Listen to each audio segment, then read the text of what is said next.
Last one, dude. Last Anderson's Up to probably the present. for a while. Probably for a bit. Yeah. Probably for at least a year. Minimum. We've completed our opus. The ball's in your court now, P.T. Anderson. I feel like, we contributed equally to the dialogue between film and audience. I know. Now it's his turn. He's really slacking off, frankly. Yeah, come on. We need more episodes of this. Hurry up with your fucking, your little movie or whatever you do. But until then, hey, this is Anderson's Welcome. That's Abe. I'm Mike. Hey. Hat tip to Wes for doubling down. He's lapping P.T. at this point. This is Anderson's, where we cover the works of P.T. and Wes Anderson. And it's Wes time for our season finale. Next time we continue with one of these deep dive shows. It'll be a new season of Kings of King. So feel about that however you'd like. But first, we have to cover the Netflix Wes Anderson anthology movie, The Wonderful Story of Henry Sugar and Three More. That's what we're here to do today. Yes, it is. That came out, I guess, technically 2023 and 2024. Since they released it, they started with the titular Henry Sugar story, and then over the span of several days, released the other short stories, and then they released a compilation of it, and that's the history of the release on Netflix. I wonder if that made it more profitable in any abstract way. That doesn't seem to... I did see that they did that, and I'm like, why? What's the point? But it's also Netflix doesn't do like promotion for their stuff. Right, so it's not like part. You're making it a big event because people didn't even know you did that. Right. They just came out and you're like, oh, there's another one today. Oh, there's another one today. Oh, there wasn't today. I guess it's done. You could have experienced it exactly like that. I think there's a lot of problems with apps where they assume that they're, people are like religiously looking at the front page and refreshing because they love the app as much as, they hope. But I don't think anyone did. But you can go if you have a Netflix subscription and watch the hour and 44 minutes. That is, I think like 40 minutes of it is Henry Sugar, and then an hour cut between the three others. But we on this show. Should we? We should. Now we know. Like to go through each of the stories in terms of diegesis, which is where we talk about all, the play-by-play. Pedagogy, where we talk about themes and larger motivations behind the work. Life, and frankly. Then we'll finish this episode with How'd He Do Dat, which is little trivias and, behind-the-scenes nonsense. But let's start with the diegesis of all four stories. Yeah, do you want to break it up and do a mini... Like we do the three spectra, then we do the three spectra, then we do the three spectra, or tell every story? It's just occurring to me now in real time. It might make more sense to break them up. I actually think that there's a method to the madness, and like there's a consistency between all of them. So I'd say let's diegesis all of them and then look at all stories holistically. All right. That's my preference. Okay, well, I've shamed myself and shit the bed, so why don't you start? Henry Sugar, The Wonderful Life of Sugar Water. As is typical, we start with a title card that usually is informing us of what exactly is going on. Sorry, I know I'm a famous interrupter. I will stop after this, but it's just to plug. We do a Monday movie night on our Discord. You don't even have to patronize us to come. I hope you'll join us Monday at 6 p.m. Pacific. We recently watched Pay It Forward. All I'm going to say, Abe will back me up. Go look at the title card for the movie Pay It Forward. That's all. The title card to Pay It Forward yeah, dude. is nonsense. It's like a child made it. I'm sorry. Anyway, Henry Sugar. Jesus. There's the title card where it says it's a series of telefilms produced in the UK for Channel 7 between 1978 and 1981. I find this superfluous information because it doesn't even feel feels that way. Oh, you don't think it does? Oh, not really. Like it feels like a Wes Anderson film to me. But whatever. Which, I mean, are heavily inspired by that time in the same way that Star Wars is inspired by pulp or whatever. Right. It's very cute. It's very cute. It says telefilm. That's a funny word. Mm-hmm.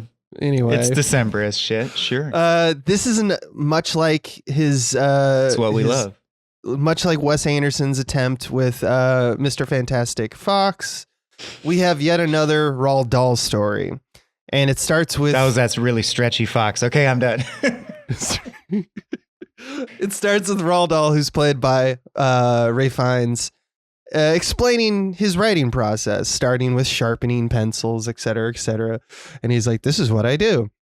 And he describes Henry Sugar as seaweed or decoration. Quote, not a good man, not a bad man. See, Henry Sugar was rich and never worked a day in his life. And like many of his ilk, he had an insatiable desire to get more money. And then the set sweeps in and transforms as Dahl speaks. Henry Sugar finds a book about Imdad Khan, the man who sees without his eyes, played by Ben Kingsley, or Sir Ben Kingsley, I believe. Written by a doctor, played by Dev Patel. Dr. Chatterjee, I believe. ZZ Chatterjee. And Khan is a part of a traveling circus, and he walks into a room full of doctors and claims to be able to read and see, not using his eyes. So the doctors attempt several tests, all which he succeeds in, seeing, so to speak. In the end, with a kind of helmet made of bandages made by the doctors to obscure his vision, Khan briskly walks out of the hospital and expertly leaves via bicycle and, rides into traffic, having no problem with his sight. How we joke about Tarantino and his feet, and his love of feet? Mm-hmm. I'm pretty sure Wes Anderson has something for bicycles, man. Oh, yeah, for sure. For like an old fixie. Yeah. I can't say this without authority. Someone might know better. Is there a Wes Anderson film that doesn't have a bicycle? I don't think there is. I think it's in all of them, but I could be wrong. Flame me in the notes and comments. Please do, whether it's true or not. Because I'd be interested to see. And no one's ever made that observation. Anyway. As he's intrigued by this, Dev Patel, Dr. Chatterjee, is like, well, this is miraculous. So he goes that night to the circus that Khan works at to see his act and interview him. And according to Khan, he visited a great yogi when he was young who could levitate. And he followed him into a jungle and he found the yogi's meditation method, which included visualizing his brother's face very deeply for a number of minutes and stopping and restarting this many times daily. It was specific that it was his brother's face, because it was basically who he cherishes most in the world. Over the years, he noticed that he could start to see outlines of things despite his eyes being closed. This is as, Khan started to kind of take over his visualization and meditation method. So Patel becomes obsessed with this, and he knows he needs to study the science of the behavior, whatever is going on physically. And he knew he might be the most important scientific discovery of his life. But before he could study any deeper, off-screen Khan dies. And the movie zooms back out to Sugar reading the book, fascinated. And then he begins to practice Khan's meditation. So now we have from the great yogi to Khan handed down the method once again to Henry Sugar. And he's staring into a candle's flame at eye level while picturing the face of the person he loves and most I think in the world. Importantly, Roald Dahl explicitly tells us from jump, and he's doing this to cheat at cards. Not like it's as simple as he's like, oh, you can practice and have a magic power. I want to do that. I bet I could cheat at poker easily. Exactly. And one little note is that the person he loves most in the world happens to be himself. He couldn't think of anyone else, so he just does his own face. Yeah, that's Roald Dahl. Like, ironic, eh? I'll tell you these short stories, if anything, give me more appreciation of Roald Dahl. Like, he's going to task on rich people right now. In any case, over time and at an incredible rate. Roald Dahl. it's mentioned at one point previous by the yogi that 1 in a billion people happen to, it doesn't take 16, 30 years to do this. They can maybe do it in 2 or 3 years. And it seems like Henry Sugar is a part of that group, that 1 in a billion. So he begins to master the practice fairly quickly, and he begins to see the backside of playing cards. His plan is to scam, as you mentioned, a casino with the method. And he tells himself, if I can read every card in 5 seconds, that'll be enough for me to, play blackjack and beat the dealer. And it takes just over 3 years to do it, but he does it. And in his first night, he makes 30K pounds, 30K, I think, on blackjack.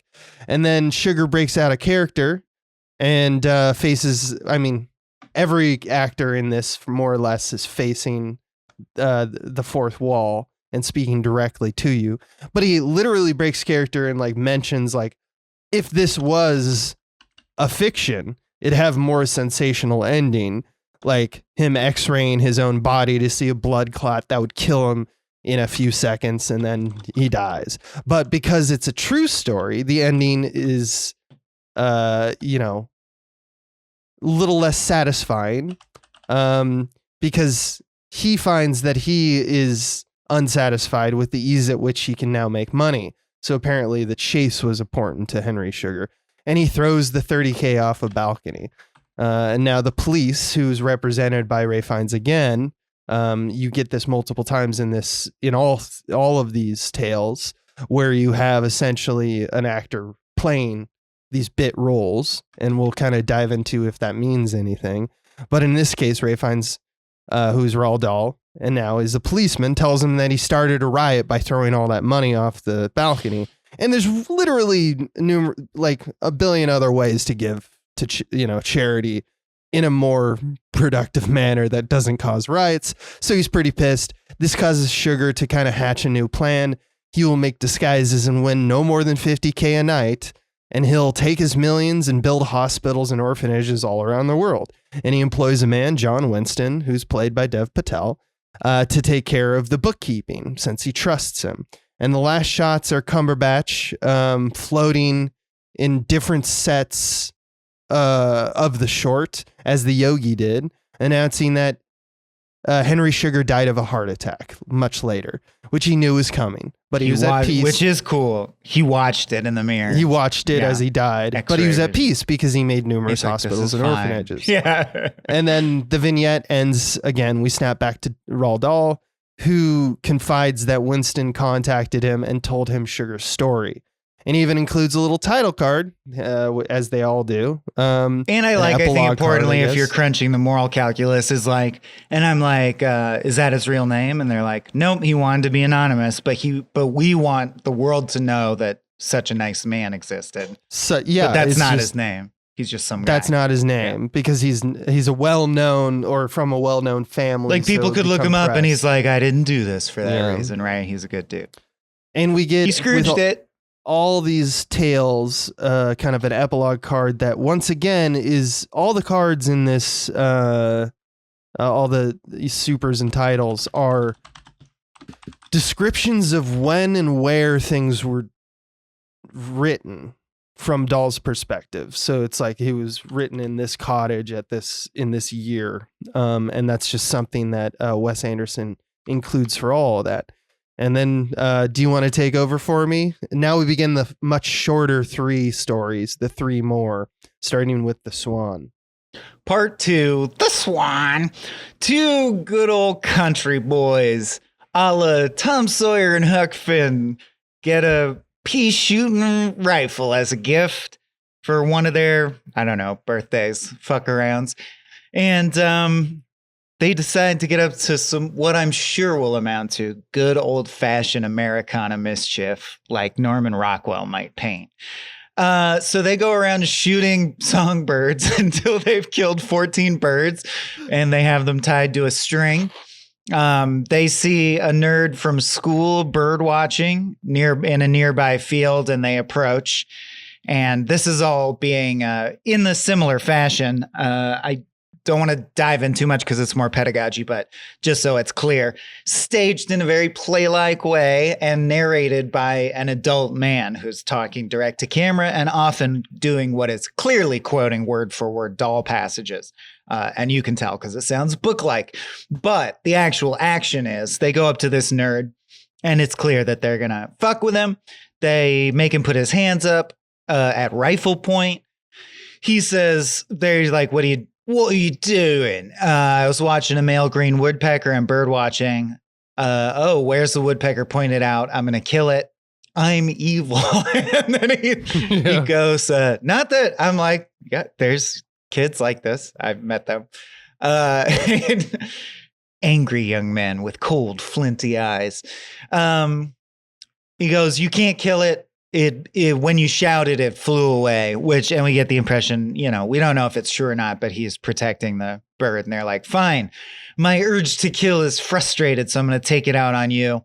They tie his hands and feet. They drag him to the railroad tracks, tie him, and smoke a pack of cigs. They crush butts and watch from the bushes. And they tie him lengthwise, like the proverbial maiden who can't pay the rent, the Snidely Whiplash victim, and are like, it's not murder, see, because the train will go over you and you'll be safe. And indeed, that's exactly what happens. It's just really, really fucking traumatizing and awful, right? Mm-hmm. And they go, we're not done yet, you fucking nerd. And they drag him to a lake and they go, I know what we'll do. We'll just throw him in and drown. And it's really unclear if they're just faking him out to scare him more, or they have a Stephen King style bully murder in them. Mm-hmm. But before it can go down, they spot a beautiful mother swan nesting in the center of the lake, looking just like a carnival target.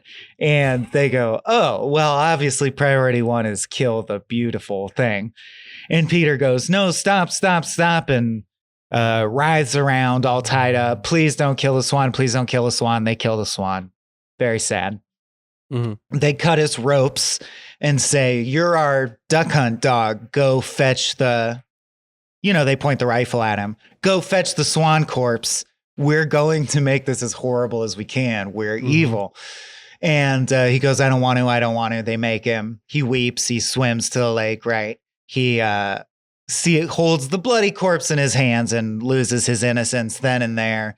And the narrator, the adult narrator who's been talking to us the whole time goes, by the way, that was me. I was that little boy. You already kind of got that impression.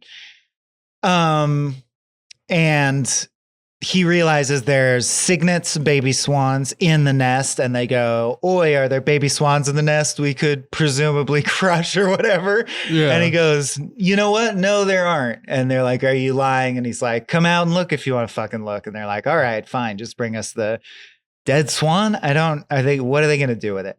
But he does whatever they want. And he says, you ought to be dead. And then they go, oh, see, we were about to untie you. Now we have to punish you even further because you dared to talk back to us. So they cut off the swan's wings and tie them to his arms and make him stand there with his arms out like a winged swan's wingspan, cool. Like a crucified little Swan nerd boy. And they're like, okay, we're done. Like, that's enough bullying for the day. I'm tired. I want a moon pie or whatever. I want to go play stick and hoop. And they fuck each other in the woods. And they march him to a willow tree and they go, we're bored with this. Climb to the top of the tree branch and try to fly and we'll let you go. And he's like, kill yourself. That's so high it could kill me. And they're like, but maybe it won't. And you'll fly. It. Like, I promise you'll be done. And he climbs up. And he's there in the sun and he feels the wings, and they don't make an explicit Icarus reference, but he feels the warmth of the sun and it becomes nebulous, right? In the way that only the written word can, which I love. As we just cut to Ralph Fiennes and he quotes the book and he goes, Roald Dahl says, like, they hold the rifle to him and they go, jump now or we'll shoot you. And he has they fire a warning shot. Who cares? But they're like, count to 10, blah, blah, blah. Moment of truth is there. And Roald Dahl describes it as the sun hits him and he feels this miraculous feeling. And he knows that he's just the type of person, one in a million, who will never quit no matter what and has an indomitable spirit. And this is all fine because these bullies are petty and like they can't crush him and it's fine and he's going to win. Then he says like, later on, there were reports in the town that, you know, like 4 people corroborated that they looked up in the sky and saw a beautiful, like giant swan swooping low and circling over the town in the sun. Mm-hmm. And then we just get this scene. There was also a carbon monoxide leak, you know. Like, yeah. The town was high. The dancing plague was also sweeping the town. But and they're like, and the last image of the thing is just, oh, I just realized Abe will like this. It's the very young boy with enormous wings, because it is very magical realism and kind of has the same message.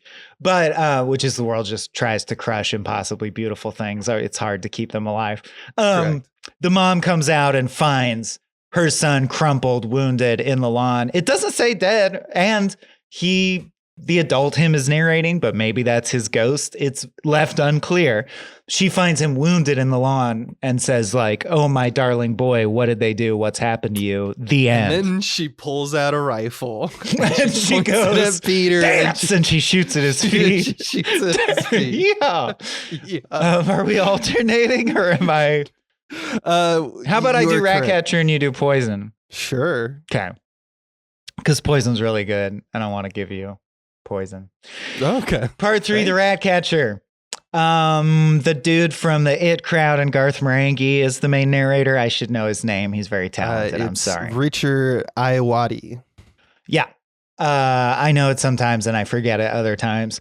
He narrates this one and he goes, hey, I mean, I'm not going to dick around. This is about a rat man in more than one sense. It's a rat Rafe man. Fiennes You're going to get maximum rat. A man who himself is a rat man to the borderline of being supernatural like a werewolf, but just shy of that in a very Roald Dahl, James and the Giant Peach, fantastical.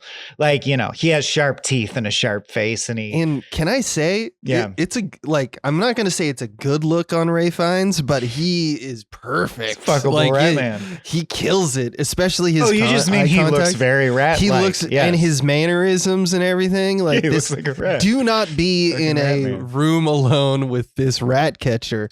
It would but not also be a good time. He does a job that is an old-timey job, which is Ratman, which is a subset of, you know, as you can guess, an exterminator who only kills rats. And because of that, he has a very Dale Gribble from King of the Hill relationship with rats. He's like, you got to know the rat. And he's eventually, the guy's like, I guess you could say you've got to like almost be a rat to catch a rat. And he's like, oh, that's right. Yeah. You got to be a rat. That's exactly right. And he's like, people don't really get that. And he's like, I think they do, dude. You're a rat man. We as they look at the rat man, and he's talking like, to a man as he licks his hands and washes his ears with his rat hands. And they go, anyway, you're a creep, but there's rats in our hayfield. Yeah. Can you kill them? And he's like, yeah, here's what I'm going to do. See, I'll poison them with oaths. And they go, great. And he goes, that's not all. Listen to it in detail. What I'm going to do is, he goes, there's too smart to just give them poison oaths. See? And they go, fine, go on. And he goes, I'm going to give them healthy oats until their whole colony is dependent on the oats. And they'll even tell their fucking rat friends in the adjoining fields and properties. And you'll have a big nest of fucking rat king all tangled up in the hay bales. And that's when we get them. Then I'll poison them. It's like The Wire. I roll up to Big Rat and I kill him. And he's like, not even great. And they're like, and then we pay you and the rats will be dead because that's fine. That all works for us. He's like, that's right. And then what I love is he fails to kill any of them. He's like, shit, that didn't work. He's like expressed pride in being cleverer than a rat. Don't kill the rats. Like he's like, and they're very clever. And he's like, hey. And they're like, it can't be that hard. And he goes, oh, yeah? How would you kill a sewer rat? And he goes, I don't know, throw poison oats in the sewer. And he goes, no, see, you'd hang a bag of plaster of Paris from the ceiling and they'd get used to that. And then they eat the plaster and swell up and their stomachs explode. And he's like, that's also fine. Kill the rats. It's also so good he's got a chip on his shoulder. He's like, throw this poison into the sewer. He comes up a week later and he's like, it didn't work. I don't know what's wrong with your rats. They didn't do it. They must be like, someone must be feeding them. They must be super smart rats.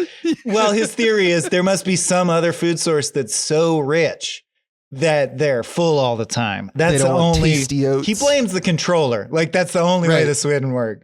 And he says, "Hail Ratma," and I gotta go. And he leaves. And Garth Marenghi says, the only thing that seemed weird about it was it lingered in my mind that I guess there must be some kind of food source in the hayfield. And then it sort of zooms in on this it doesn't zoom because it's Wes Anderson. And it just like pans up geometrically to a little poster that has been in the background for most of the short that says that like a local vagrant has been missing for 3 weeks. They're like, has anyone seen old Bill? He's been missing. He usually hangs out in the town square and he's gone.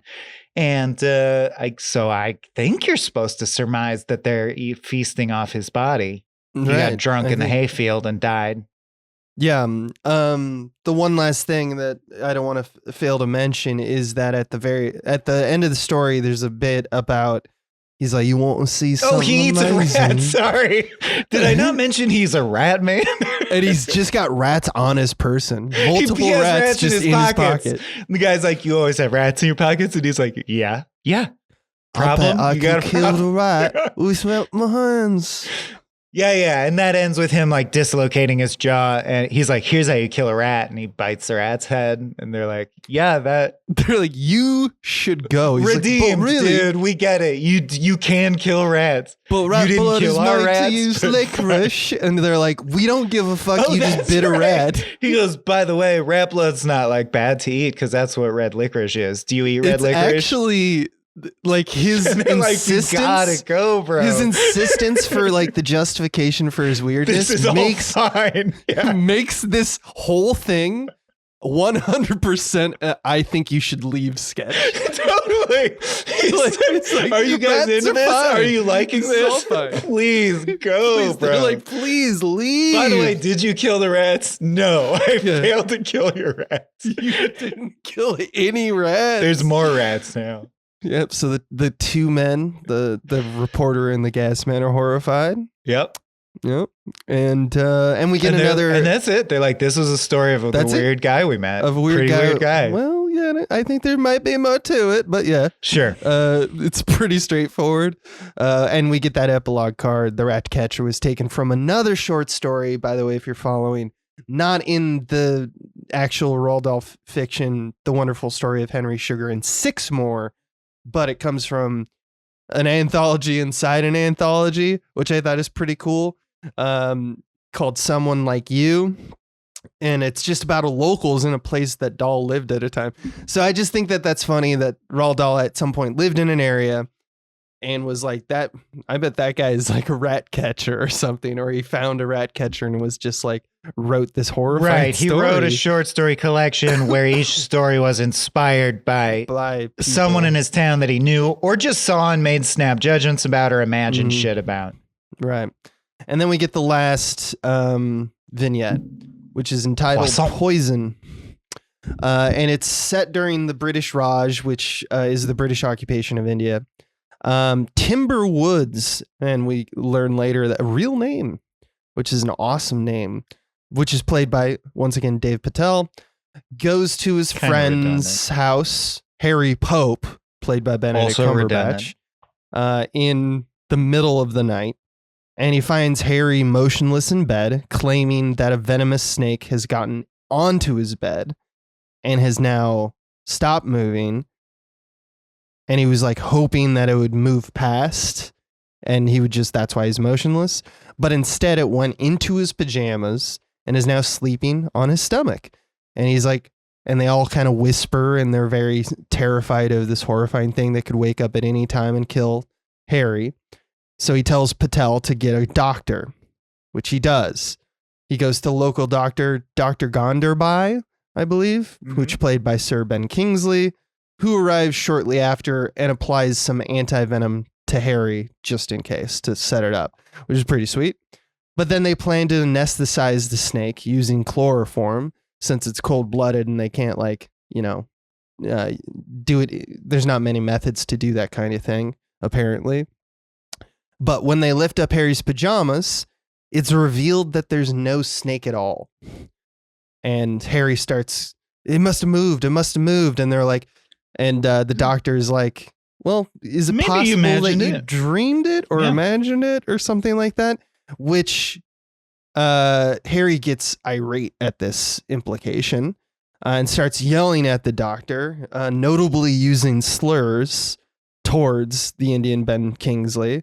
Racist, British people are superior, you brown skin piece exactly. kind of slurs. And the doctor just kind of storms out at this, does not respond. But when he's getting into his car and Patel goes to reassure him, hey, I just want to say, like, he is grateful. We're both grateful you saved my friend Harry's life. And Ben Kingsley says, no, I didn't. Because the reality is there was no snake.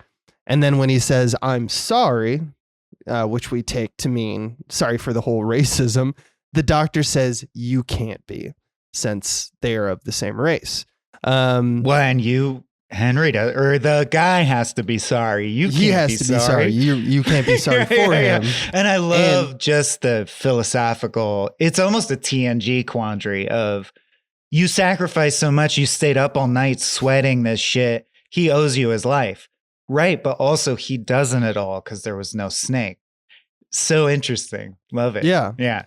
And then we get the epilogue card once again, which it says, again, the year Poison was written and that Timberwoods was named after a fellow RAF pilot, which is the British Air Force, and that Roald Dahl was involved in.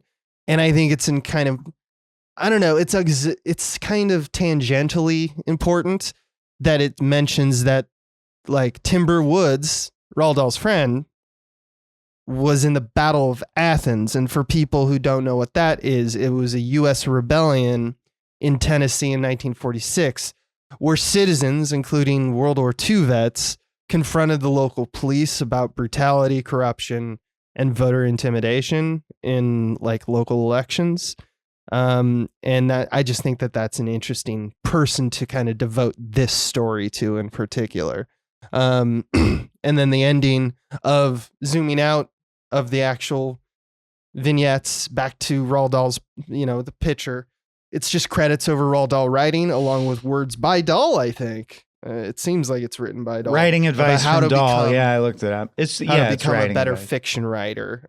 These are the things, the do's and don'ts of writing. Interestingly, which I very much disagree with, but it's fine. I like all the advice except for, he says, writing talent is something that in magical that you either have or you don't. I just like whenever that comes up, I have to politely disagree. I kind of see why they say that. I also think that with enough fortitude, anyone can do anything. That I just believe that whatever you practice, you get better at, period. And your art, technical skill does not make your art more or less interesting if you had an interesting idea. I agree. And I do think that Dahl is one of those singular. Again, I thought all of these shorts, they're not particularly poignant for any particular moment, or I don't know why this movie was made now, but they're all great stories with interesting lessons. Yeah. So we're smoothly going into pedagogy, and I think we're on the same vibe, but you tell me if we're same brain on this. My main takeaway is, and it's a great note to end this series on. Oh, I totally get why Wes Anderson's affinity for Dahl. I see even though they're very different and entirely different mediums, Dahl, A, is interested in nested meta stories, but B, has a singular whimsical feel and kind of imagination. We all know Dahl. Like Tim Burton, he invited us into, in my mind's eye, the shit looks like this. Like, he has a unique feel. And so does Wes. And at the same time, my main takeaway from this, well, besides Ray Fine might be the finest living actor, I think. Right, he's right so now. good. Well, just looking back at his range over his entire, because I always go for chameleons, and for a long time it was Chris Cooper was my guy, and I'm like, Ray Fiennes might be the guy. Like his range, there's a Ray Fiennes for every season. Oh, the stuff he did as Voldemort. Yeah, but my other takeaway was, wow, Roald Dahl, I'm gonna go read a collection of your adult short stories. These rip. These are very impactful. The Poison is such a good statement on race. Yeah, and I love that it chooses not to say a lot. There's no hammer over your head. Quick back and forth just with the two non-white guys at the end being like, look, dude, you know it's bullshit. Yeah, I'm sorry. No, fuck that. I'm out of here. And you're like, and then that's to great. entitle it Poison, to invent a snake. Like, it's such a perfect, like, it's obviously, like you're mentioning about racism is a construct. It's a poison that we as a metaphor, don't have to have, that we choose to have. Yeah, it works perfectly. But just as the concept of what is racism? A non-existent snake blaming that poisons you, blame the one who imagines it, right? Like, and it spreads this poison throughout humanity and ruins everything. Right. And it doesn't exist. That's my favorite. Like, that's the hook, is that it just, oh, everyone's fine. No one got hurt. Some guy was injected with some anti-venom and a room was filled up with chloroform a little bit. And a local woke up in the middle of the night. Like, it's such an obvious, could have been a bonding, like easily could go like, man, thank you, bro. That was amazing. You know why? And it turned into a, fuck you, dude. Are you calling me a liar? Fuck you. You think you're better than me? And it's like, just sucks. And you're like, well, yeah, it's poison. Yeah. The British, and I also, the Cardassians should never have been there. There's also something that I think that Dahl and Anderson share is, and I think a lot of really good writers do this as well, but it's almost for both of them seems to be a fascination beyond others, which is like superfluous details that just kind of inform tone. For example, in the Poison story, it references like 3 or 4 times that while Harry's there, he has this twitch, like a smirk that's going along. And I wouldn't say that this is tied to the theme at all. Like the idea that a racist or a secret racist in the case of this story at this point would like have you just give him the benefit of the doubt without thinking about it. And then you're like, oh, he's racist. Yeah. Oh yeah. But it adds this little detail that Dahl kind of points out that is just like, now that detail and this character are intrinsically tied together forever. And that's just how I will remember this guy. And I think Wes Anderson does the same thing. It's the same reason he's kind of fascinated, I think, with dates and times and whens and wheres, because it's not really the hows or the whys that are super on Wes Anderson's mind. It's more of like, let me put a picture, do a painting for you and just experience the painting. Yeah. I mean, it's a lot. Right. It is a lot of, what French Dispatch is about too. I think as he's aged, he felt like he needed to put some additional like meaning and sauce onto it, and realizing that really wasn't why he was in the game. I think he kind of found a balance that, and we just talked about how Asteroid City is kind of reached the point where he's doing the thing a lot of artists with a very singular vision do. Which is he's explored it so much. He goes like, look, I can even do the skeleton of it as an iteration on itself. Like I can take the magic trick that I'm known for to its nth degree. And I think it's natural and a good move and interesting for him to go, okay, now I want to make a humble one that says real shit again. Because just novelty is fun, or, Right. And what easier way than to just copy paste someone who really has heart and meaning that you already admire and have an affinity for. And like, let's go back to our roots and knock out some fucking Roald Dahl shit that's really solid and good. And indeed, that is how it comes off. I did want to say, as far as the Wes Anderson aspects go, I was unimpressed largely because it's really play-like and geometric and almost in a way unambitious visually for Anderson, and I think Abe disagrees, and I'd love to hear that. I disagree. It felt lifeless to me only because I'm like, I get it, it's play-like, but it ends up all kind of, it's long monologues of just a shot of a guy and shin high is talking with like a cornfield behind him. And I was like, was this shot during quarantine? Is that part of it? It does feel disassociated, and you're absolutely right. And I would also ding him on, like, I think this is taste. Mainly everyone who's in the thing speaks at the same speed, and it never gives up. It is always at this speed. Yeah. They're always describing, ad nauseum. The book is blah, blah, blah, blah, blah is happening. And that lack of dynamics is it's relentless. I see why they're shorts, And since we're at the end, I'm kind of looking back at what did I learn about Wes. And one of the things, and I don't know if you have a theory on this, I really want to hear also the deeper meaning of Ratcatcher that I missed that you got. But I don't know why, but for better or worse, he sure loves. It's a play, but it's within another play within a book. And I think for me, I'm like, okay, that's fine. Yeah, no, it's not the biggest observation. Well, here's the thing that I realized, or why I was a little impressed by the, craft a little bit. I mean, not just there is legitimately a shot that made me go like, oh my God, like I gasped, which was in the Swan one, which was the when the train ran over him, right? And it's a close up of his face in profile, and the reeds in the background that are slightly blurred, in order to mimic the wind, just turn diagonal. And then we get a little bit of wind on him, so there's rust. Almost anime minimalist. All done in a close-up. Was like photographically fantastic. Oh, actually, I will shout out another one because, of course, even with flat geometry, cool stuff is possible, and Wes is thoughtful. So, like the one where if you've ever played Darkest Dungeon, the video game, or it was, you'll know what I mean. It was formatted like 4:3 aspect ratio. The bottom 75% is the Imdad Khan standing in front of the vertical stripes of a circus tent, just standing there talking to camera, telling us. Then I ran away and joined the circus. And above him is a really horizontally long and thin split screen that is only like 15% of the frame. It's like the top, shaving of the horizontal like frame. And it's like a train going by and a little figure of a kid getting on the circus tent, and then a horse is going and drawing it.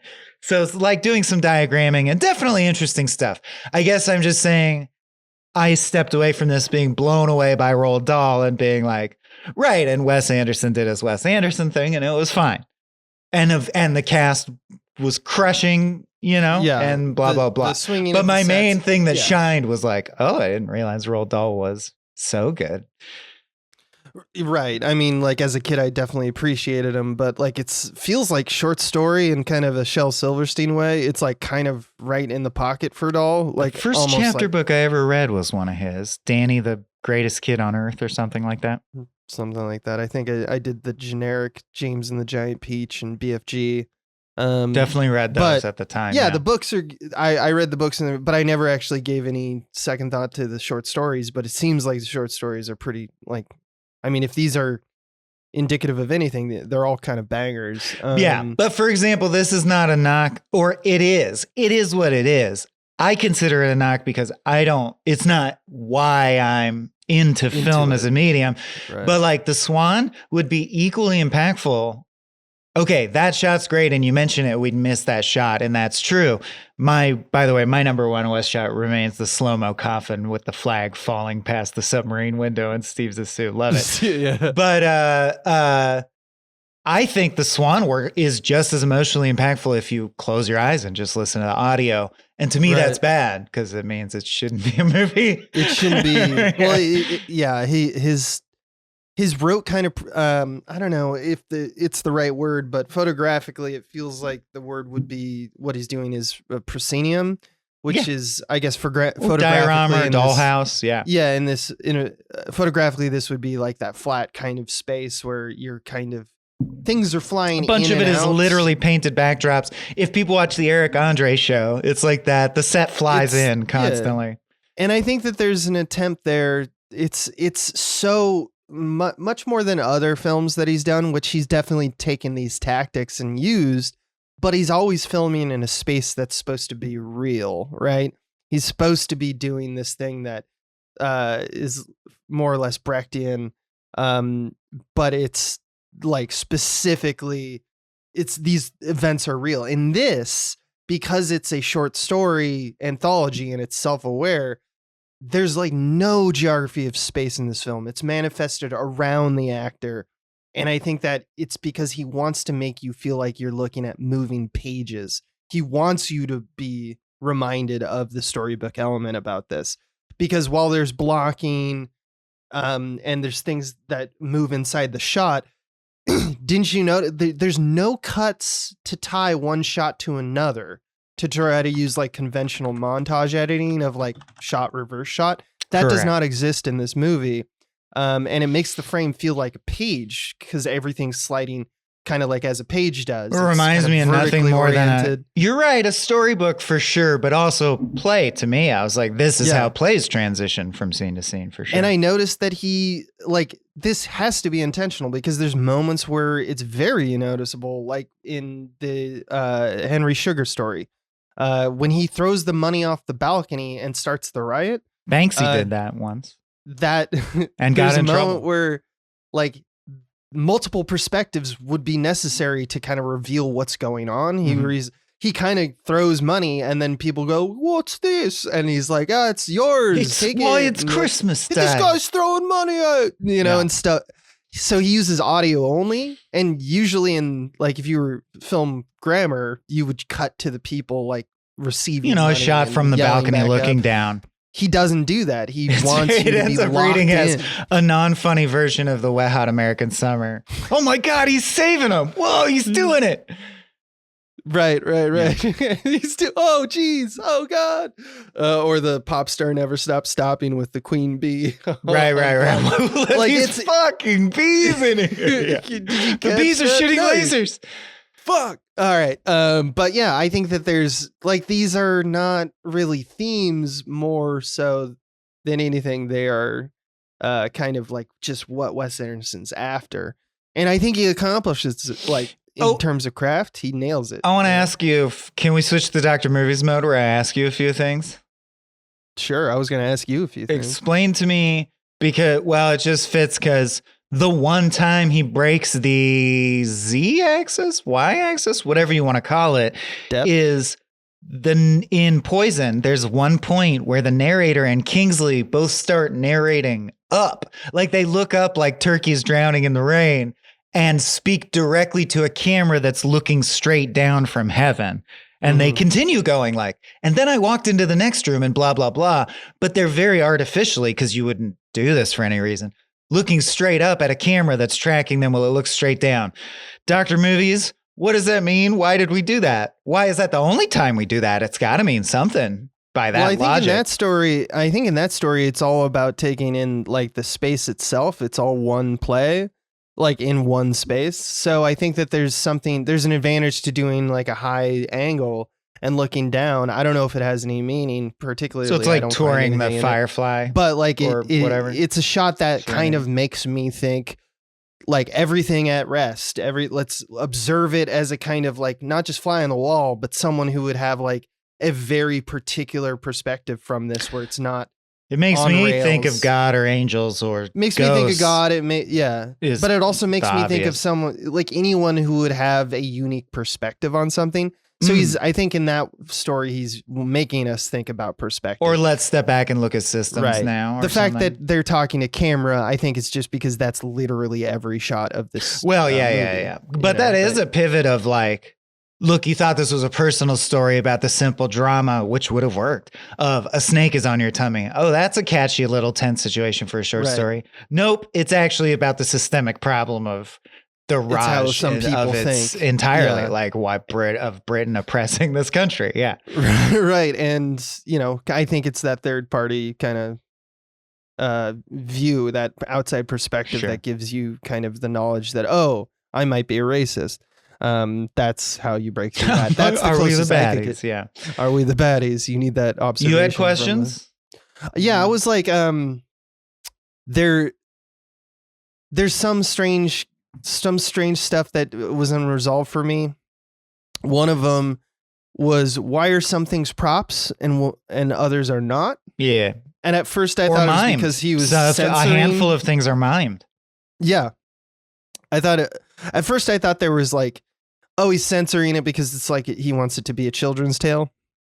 Like they have all the props, the rifle and stuff does exist, but like there's no dead swan, right? We do see the wings. There's just like, but at one point he carries nothing. Right. And I'm saying when you do see the dead swan money shot, so to speak, it's distant. It's a drawing of a swan, and it's just got like a red dot on its neck, and its head is solemnly down. So that could be a clear indication that he's trying to make it, play nice with kids.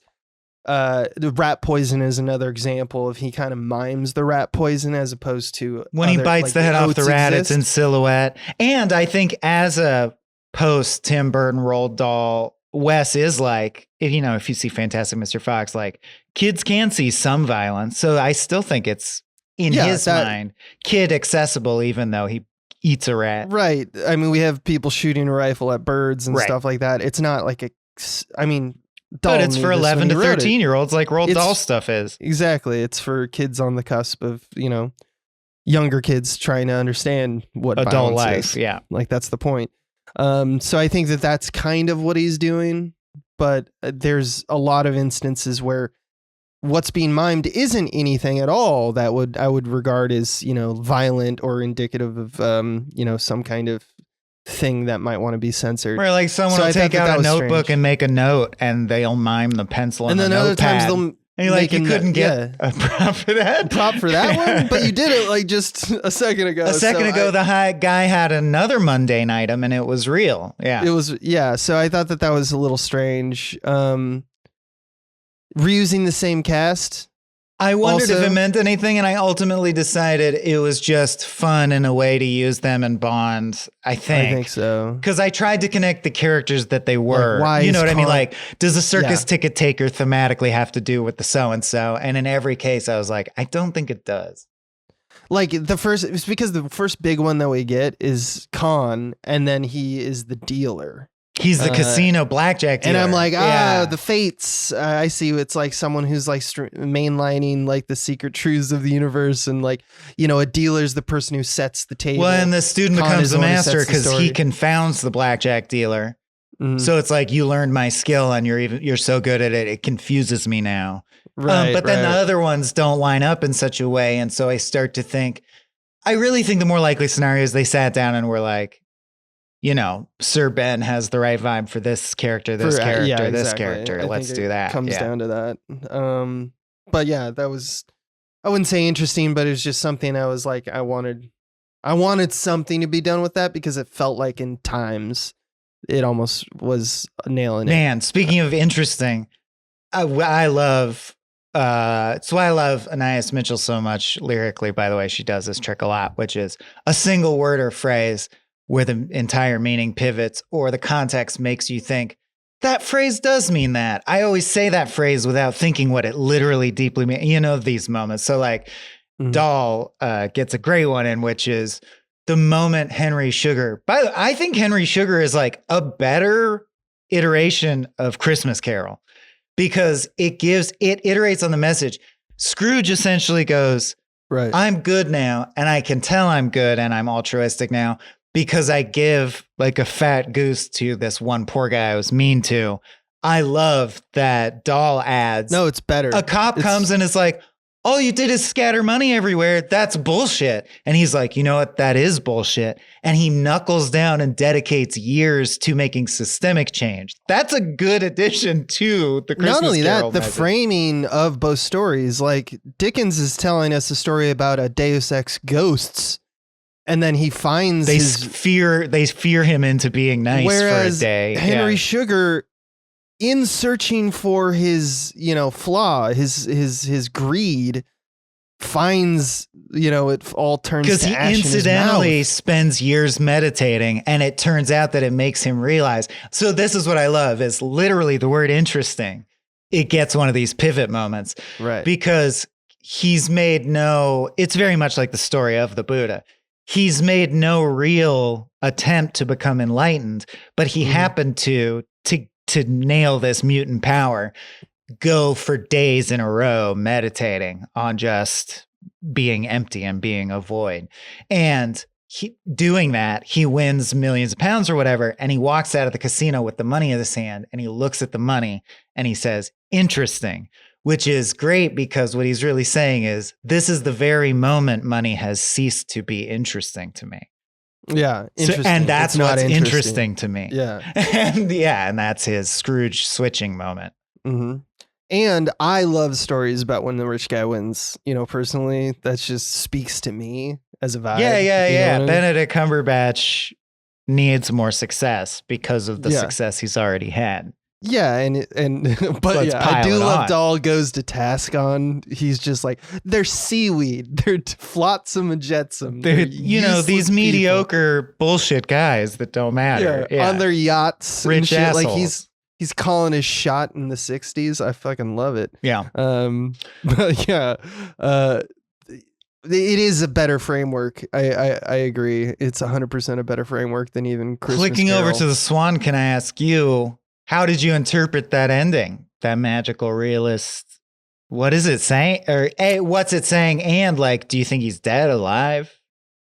Well, I think it's magical. It's meant to be magical because, let's be honest, I love this. Like the quote at the end with Dahl is, some people give up, but few will always be unconquerable. Peter was one of those few. And sometimes you don't know why. It's just like, yeah. Yeah. And I love that. I think that we should teach that to children, to have the highest constitution that they can moving forward in this life, which is very hard. And The Power of One is a good book for that. Grief and things are hard to deal with. And sometimes pain happens and suffering happens. So it's like, this is something you want to teach kids. But let's be honest, that's not realistic. Everyone has a breaking point. There are no people who are all like in 100% unconquerable. You can kill someone. I guess you can't kill an idea. But like, I guess to me, when Peter saw the light, I would argue, I think toward it, from this point of view, died. Getting shot in the head is not giving up. They're just saying that person spent their whole life never giving up. Never giving possible. Up. People achieve that for sure. So there's two ways you can interpret this. And I think Dahl knew to do this because he literally puts a light that he approaches at the end, which we all know is kind of a metaphor for, you die. And at that point, the story says, and then he woke up in the garden of his mom was there, and he's in the garden and stuff like that, which could be heaven. So you can interpret it as he actually died, but he was unconquerable while he was alive. I thought maybe is like, it's Looney Tunes when the pencil comes in. He's so unconquerable that the story unravels, because the natural ending would be he died, but I, the author, can't even get him to, like, he won't let me kill him off. He won't let me kill him off. Which is such a cool idea if that was in either case. I think, like, even if he dies, because he's like very defiantly, he's like, I'm narrating to you as an adult, implying I lived against all odds. Like, here I am as an adult. I actually would have loved that. And I wish Dahl hadn't put more in the story, like kind of in that way, but that probably just isn't the vibe. But even if he didn't die and he just flapped his wings so hard that he made it, that he flew, like and it's story. like a fairy tale, right? Yeah, it's the anti-Icarus. Like, it's not because of his humbleness, it's because of his high constitution that he just gets out of the problem. And that's also fine too, to teach to kids. Once again, a great story. Yeah. Ratma, you were gonna, I mean, not Ratma, the rat catcher, you were gonna explain like a little more cohesion, because that was the only one I didn't bounce off of, but I was like, that was a neat little ditty with no moral. Okay, so I think it comes with just observation about some people. I think it all 100% has to deal with the rat catchers, like what we were laughing about. Like, the rat catchers absolutely like this total asshole. Like, please who's get away from prideful me type guy. and believes that he's important and trying to bring it to other people who don't really care. And it makes you weird, and it makes you kind of all self-absorbed in a way that people don't like you. I think that's the observation. Maybe think also the Kids in the Hall sketch with the roadkill guy who's obsessed with, I clean roadkill the best. Like I do. Yeah, but I think it's job. Like at first you think it's don't be like this rat man, this rat catcher, that because he has yellow teeth and he smells and he carries rats. And at first, and Roald Dahl's had stories where it's like, we didn't mention, that guy is like the Shakespearean fool is the one that you actually should be paying attention to. Right, that's Polonius the guy who actually wise. gets it. Like, yeah, so even though he looks like shit, he's actually well, a the good dignity guy. of the This is service not the worker, case. right? Like just because you work in the muck and filth, you're no less necessary to society. I think Dahl would agree. Yeah. Also, No, we he's didn't made mention stories- he carries his thing of Ferret poison as oats, well. which I love. There's just no way it's possible. He's like, these oats are so poisonous that like half of one would kill more people than an A-bomb, Yeah, exactly. if you ate it. But I think the story is actually about pride. The story is about when you walk around and you are insular and you think you're the most important thing and the job you do is the most important thing. You disassociate from what actual interactions with humans is. So the gas man and the reporter cannot see. So this person who is an observer of life, the reporter, and a gas man who is like the rat a catcher, car mechanic, blue-collar but he just job. works at a gas station. Yeah. He has no kin. His kin is rats because he's so insular and so prideful about his job and how he is contributing to it and he's the most important.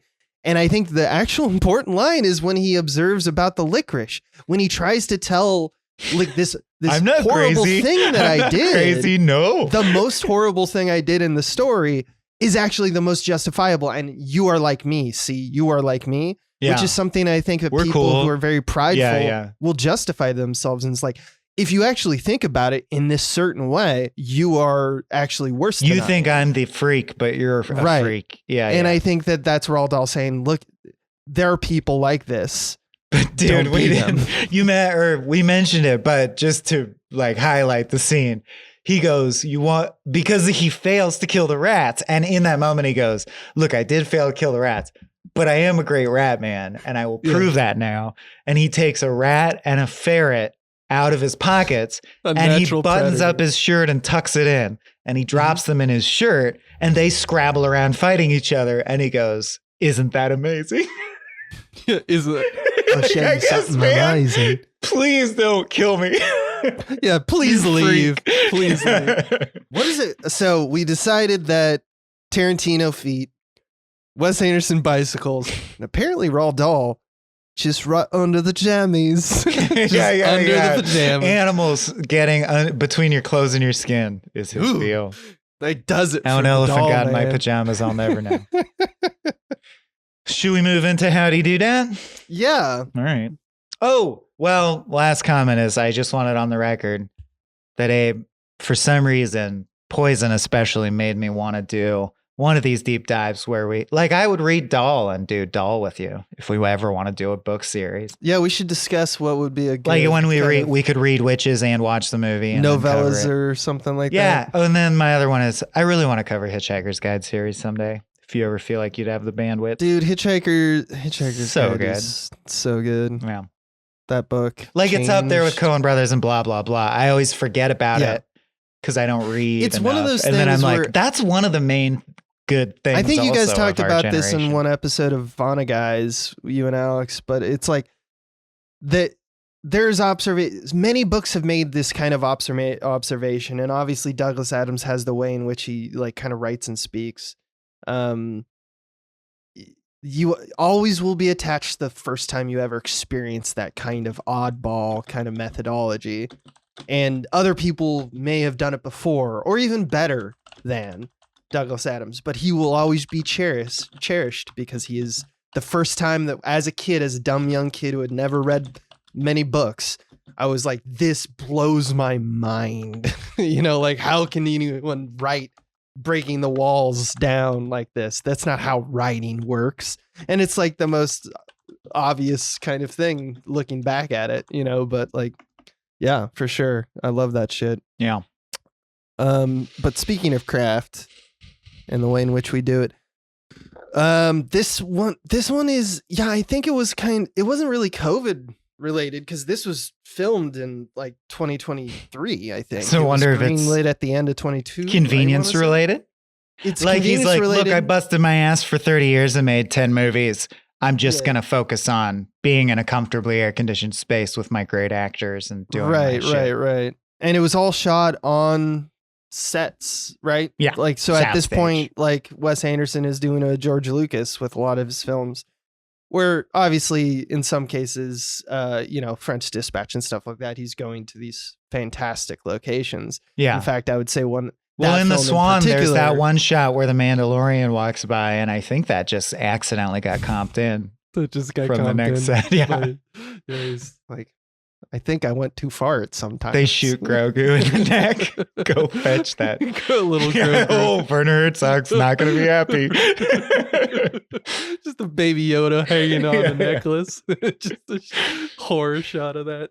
But yeah, beautiful. Obviously all shot in stages.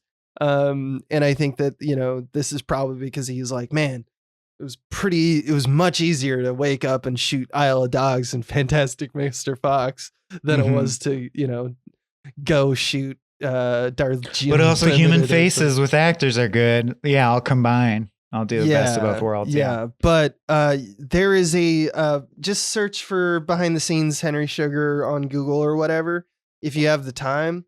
There is like one of the first hits, the thumbnail I get is of Ben Kingsley standing amongst this, like, just this walls and walls and walls of set that are flown in by little cranes and little like Boston Dynamics robots. Right, like a 12-layer paper craft set kind of feel. And it looks like it's so streamlined that it feels like it's not like people moving it with their hands like how they did doors in Star Trek. We've come a long way, baby. Like the things that move the things are themselves on dolly track, and it's probably all orchestrated and programmed into a computer, and you just press a button. And the sequence plays. Yeah. It's actually probably the most high-tech film that he's ever done. And that shows, like not only where filmmaking's at in, 2024, but also just like the sheer amount of, like that's unlike, I guess you could say the animated ones, the Fantastic Mr. Fox and the, I Love Dogs. The I Love Dogs. Those ones were probably I Love Dogs. Equally technically proficient, but since it's live action, it like, I don't know, it hits different. Woof woof. I definitely suggest just looking at the sheer amount of scale that we're dealing with just for some of these shots. And it's mainly the ones with like the library at the beginning with Henry Sugar as he's reading the story, Dr. Chatterjee's like notes. That set swings in and out. And then again in Poison, where they literally deconstruct and make a dollhouse out of a set, where it's like they orient it 90 degrees in front of you, but the characters have not moved. And it's like, that is some next level perspective right there. So very impressive work. I would say this is probably his most technically proficient film. And I think it is a pat on it. He's patting himself on the back, or at least referencing what he's trying to do this is boring trivia, but it's a good segue. So I'll just wedge it in. They feature prominently a famous painting called The Clockmaker. Also featured very prominently in Oppenheimer, probably for the same reason. To be, like Oppenheimer is the great clockmaker of the Manhattan Project. Yeah. And what's the other funny trivia to me is that Clockmaker recently turned out to be fraud. That painting is not by the famous painter that it was supposed to be by. Yeah. So he's a fraud. Well, no, I'm saying I don't think that was known at the time these movies used it as a reference. Like literally it's in the trivia. 2020. No, yeah, this year, 2024. It was revealed. There's a documentary called Anatomy of a Fake Collection that talks about how they revealed it was a fraud. Yeah. Didn't know that, because that's kind of that's the thing about artists. I'm like, that's stupid. Look at it. It is what it is. It's still the painting that it is. Whoever painted it painted it. I mean, I get it, because like there's someone who is entitled money and someone who isn't. Jerk off. But at the same instance, like from me as just a yak over here, I still get the painting. And then I did not know, just like I was mind blown to learn Tom Stoppard wrote Born Supremacy. Roald Dahl wrote James Bond, You Only Live Twice screenplay. Okay. That's weird. Okay. Cool. Yeah, I mean, he was a spy, dude. What? No, he was a working, was he? Was he a spy? So I can't remember. There's some. Did Abe do it? All I know is Dahl and spy are connected in my mind. All I know is he was a we know that he was British intelligence. He was a working writer, so he would take jobs and write whatever. Yeah, I can't remember if it's verified or not, or it's been debunked, but there's something with him being like a British spy. Someone can check British eyes. Oh, and then my last thing is that Ray Fiennes improvs the opening monologue, which sounds very much like something he is copying verbatim from a Roald Dahl recording, is just Ray Fiennes doing a mishmash paraphrase of stuff Dahl said in various things he read. Huh. That's cool. I didn't know that. I thought that was a Dahl original. Seems like it. But it's once again shows it's all that true Fiennes stuff. is Meaning, like he talks about wanting his chocolates, and he's like he heard Dahl say that in an interview, but he's mishmashing it all together and doing his own Ray Fiennes thing. Paying attention. I love that he's like, it's important that I use freshly chiseled pencils, and I have a brush here to get rid of all the eraser marks. It's very like, let me paint you a picture, not with like what he's doing, but just the details of what physically is around him while he does it. It's a very Wes Anderson thing to do. Yeah. Yeah. I have nothing else, man. I enjoyed this movie more or less. Mm-hmm. Yeah. I actually my last kind of thoughts on this series, I guess, because we will make more if Wes makes more. And I don't think he's going to... Or P.T. But I don't think that they're slowing down. It just takes 8 years to make a film now. For some reason, something to do with economics, I think. But at my observation and looking in the kind of like holistically at his work, I think as he's kind of gone home with like where his like, as you mentioned, his roots. I think there's something about you kind of grow where you're planted. And the more he came to terms with that, the more he was like, I am kind of just a guy who's a picture taker, and I like how things look. And I have a very good lexicon and vocabulary and the visual aesthetics of what I am interested in. And he's fucking fantastic at it. And the more he does that shit, and actually, the more he got away from the Royal Tenenbaums and stuff like that, where he's like, I'm going to make a salient point about dysfunction. I mean, I think it works perfectly for Royal Tenenbaums. But then when you get to like Moonrise Kingdom, it's like he doesn't really have much more observations past that. Like he's making the same observation. And he felt, I think, himself get tired by it, to the point where he's like, let's just have a little fun and let's make this thing look fucking fantastic. And make smaller kind of observations about stuff. And also, let's adapt stuff instead of be original. I think that is surprisingly self-aware. And I think his career is actually better for it, even if I don't think the movies are en masse as good as some of the lightning strikes that were early in his career. What are your thoughts? I feel like it's a bell curve of style and substance, especially taking into account Bottle Rocket. I feel like what we have is someone who is capable of doing both, but ultimately maybe 70-30 a stylist or formalist over being a wisdom giver or whatever. And I think he started by saying a few things that he did have to say that are true that he's learned. And then he became, in the middle of his career, more focused on style and experimenting with different forms like hey, what if I did a cartoon, Yeah. and formalist moves like that. And then just today, just as of Henry Sugar, I think, as I said at the top, sort of did a snapback to, I'm going to do a throwback to my old days where shit had deep adult mature points. Although Grand Budapest Hotel, I do think captured the feeling of having heart without actually having something monumental to say beyond like human dignity is good. Same with and inspiring. Dispatch, I would say. Yeah. I'd say his last one that he actually really tried to do that was Darjeeling, because that's the one where he was like, he was looked at as a cultural tourist at that point, like, or that's what people were lobbying at him. But it's because I think he genuinely believes that there's something about this kind of Buddhist kind of like introspection. And, when you find you're lost, where you find you're found is just by like that self reflection and meditation. That was the last film that I think that really was like, oh, this is Wes. He feels it's important to say this. Mm-hmm. Once we get to Isle of Dogs and stuff, it's just like, let's just have a little fun, right?